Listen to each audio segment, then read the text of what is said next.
This is Optimal Health Daily, episode 111, 3 Biggest Holiday Stressors and How to Overcome Them, by Kimberly Absher with GoodLifeZen.com. Get ready to maximize your potential with Optimal Health Daily, the podcast that brings you the best content in health, fitness, and nutrition 5 days a week. Your optimal life awaits. Now here's your host, Dr. Neil Malik. Hey, it's Monday again. Welcome back to another week of Optimal Health Daily. I'm your host, Dr. Neil Malik, as always. If you're new here, this is the podcast where I read to you from some of the best health and fitness blogs out there. For those of you who are lucky enough to be on your holiday break, congratulations. This is kind of the best time of the year. The holidays are coming, time for rest and relaxation, hopefully. But today's topic is actually really interesting. This time of year can be super stressful. Now, before I get to that, I want to remind you that this afternoon, if you happen to be listening to KGO Radio AM 810 between 3 and 3:30 p.m. Pacific Standard Time, I'll be on the Brian Copeland Show. One of his producers just happened to catch this podcast and asked yours truly to be a guest. So if you are able to listen, that'd be fantastic. You can actually listen through the web if you go to kgoradio.com. And one last thing really quickly. Every month, we give away books to random people who are on our mailing list. And if you can believe it, the next drawing is less than 2 weeks away. So if you want to be a part of that and get some helpful spreadsheets to optimize your life, come join. You can enter your email address at oldpodcast.com or text the word Batman to the number 44222. And with that, let's jump into today's post and start optimizing your life. 3 Biggest Holiday Stressors and How to Overcome Them, by Kimberly Absher with GoodLifeZen.com. Holiday stressors can ruin the festive season for you. The holidays offer precious time to enjoy food, time off, and people we love. But the magic of the season can turn to stress when we find ourselves around the person we avoid all year long, or panicking over gifts, or with our digestion in a funk from too many cookies and cocktails. Use these tips to overcome holiday stressors and enjoy the festive season.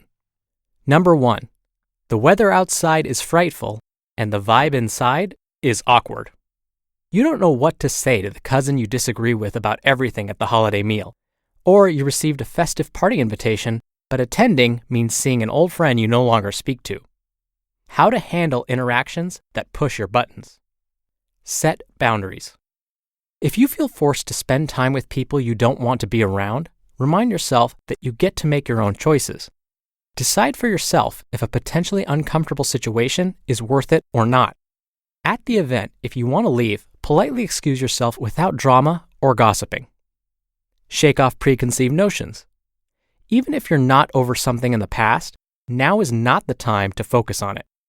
Let go of thoughts about how this person always is, and recognize that he or she is an ever-changing being on a unique path just like you. Then pump yourself up with a mantra like, "Today I choose to be loving, accepting, and peaceful." Take care of yourself.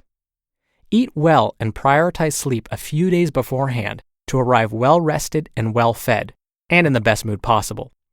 The morning of the event, do whatever helps you handle anxiety and feel happy, like exercising, meditating, or journaling.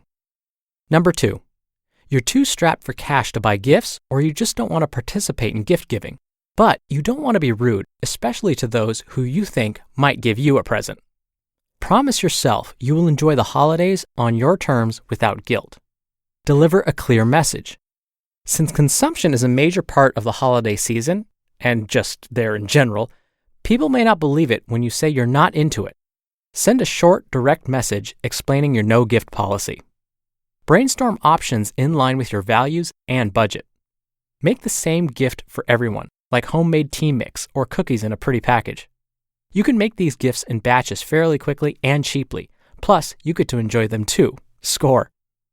You could also give out Christmas cards with a little something inside, like a bookmark or magnet, homemade or not. Also, you could give the most precious gift of all, you. Plan a fun activity or simply hang out free of distractions. Number 3. The turkey isn't the only one stuffed. You're overloaded on cookies at work, eggnog, cocktails, pie, and pumpkin-spiced everything, and the holiday meals aren't even here yet. You keep thinking, I'll deal with it in January, but feel bloated, run down, and downright yucky. How to have fun without ditching your health. Stay present. It's easy to go overboard at the snack table when your awareness is elsewhere. Savor your fun. There's a Buddhist saying, when you eat, eat. Take time to listen to your body and remind yourself to slow down. Mix up the fare. Bring lighter, healthier food and drinks at get-togethers. You can find tons of healthy versions of classic dishes online. Get moving. I know it's freezing and all you want to do is sit at home in your fuzzy jammies. Despite the temptation to hibernate, being sedentary will make you feel sluggish and more stressed. So bundle up for a walk, hit the gym, have a dance party in your kitchen, or work out to a YouTube video. Take advantage of seasonal activities like ice skating or sledding. With healthy ways to let off steam, you're far more likely to eat and drink in moderation. With a few simple shifts to your mindset, your communication and behavior will be improved, and you will be better equipped to handle the holidays with grace and ease. Remember to take care of yourself, practice compassion towards others, and give in a way that is meaningful to you. Commit to truly enjoying the holiday season, and know the rest will fall into place. You just listened to the post titled, 3 Biggest Holiday Stressors and How to Overcome Them by Kimberly Absher with goodlifezen.com. Now, this was actually a guest post on the site. What I particularly liked about this post were the simple concrete steps that the author outlined. She wasn't talking about making dramatic adjustments to your lifestyle or behavior just for the holidays. It was all about doing little things and how they can add up. And I love that she mentioned when you do these little things, it will actually change the rest of your behavior. For example, if you do decide to move a little bit more, chances are you're going to remember that and then consume a little less food later on because you're already thinking along the lines of being more moderate, more healthy, and that's going to lead to just better behaviors. Now, one more time, if you want to be entered to win a book on the first of every month, which is now less than 2 weeks away, come by oldpodcast.com and join the mailing list. It's totally free, and it's a great way to show that you like what you hear. That's it for this Monday's episode. Thank you again for listening, and I'll see you on tomorrow's show where your optimal life awaits. Hello, Life Optimizer. This is Justin Malik, creator and producer of this show, and Optimal Living Daily, the brother podcast of this one. Literally, I'm Dr. Neil's brother. If you like the format of this show, you'll love Optimal Living Daily too, where I also read to you from blogs, but cover other topics like personal development, finance, and minimalism from bloggers like Derek Sivers, The Minimalists, Zen Habits, and many more. So for more amazing content read to you for free, come subscribe to Optimal Living Daily too, and together we'll optimize your life. You've been listening to Optimal Health Daily. Be sure to hit the subscribe button to stay up to date on each new episode, and head to oldpodcast.com. That's oldpodcast.com for a free gift, as well as more actionable tips and resources to help you maximize your potential. Thanks for joining us, and remember, your optimal life awaits.